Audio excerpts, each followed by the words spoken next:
Hi guys! Gusto ko i-share ang old videos sa akong past na work diri sa Kuwait. This is my first employer here. Sila ang nagkuha sa ako as sa Pilipinas as a waitress. So, thankful ko na na-select ko nila even though daghan may pagsulay diri nga company kay naabtan pud may og COVID last year. This is old videos. So, aron lang ko nakahuna nga i-upload. So, among trabaho diri is waitress. Multitasking kay mao man gyud ay talent sa mga Pinay multitasking manghinlo may manghipos kay nawad-an mi cleaner that time nga nag-COVID so amin na tanan. So and then diri sa amo ang restaurant is medyo dako-dako pod siya. And nari day ang style diri sa mga restaurant. Pero dili tanan.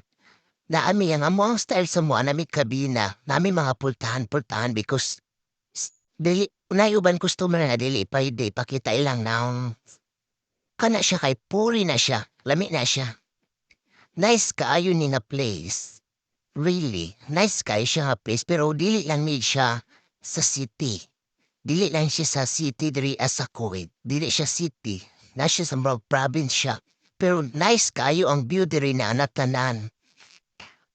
Accessible siya sa tanan, dool siya mall, tanan-tanan. And then I see side. And then mao din ang sunset po diri na view. Very nice, overlooking kaayo. And then nakapalibot mi og company oil. Kiimpisi ni siya ginatawag. Company oil. Himuana ni siya og mga oil. Mao ni siya ang mga oil company, gas. Nga ginaanuhan sa Pilipinas. Dako kay na siya. Also, so now, nakita ninyo, manahin lumi. Actually, sila diri kay dili kaayo sagrado sa ilaha ang pagkaon.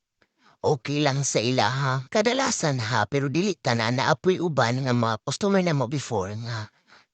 Ampingan po sila kay sa kanon pero kana, kuan, daghan kay sigid panglabay. Kinalabay na mo ang mga pagkaon diha Sayang lang kaayo makaunaw na bukuno nga.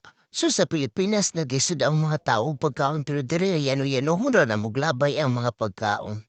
As in everyday before, halos daghan kay migmalabay basayang ang mga pagkaon kay dili sila inana I don't know ano inana ilang attitude pagabot sa pagkaon. Thank you for watching. Bye!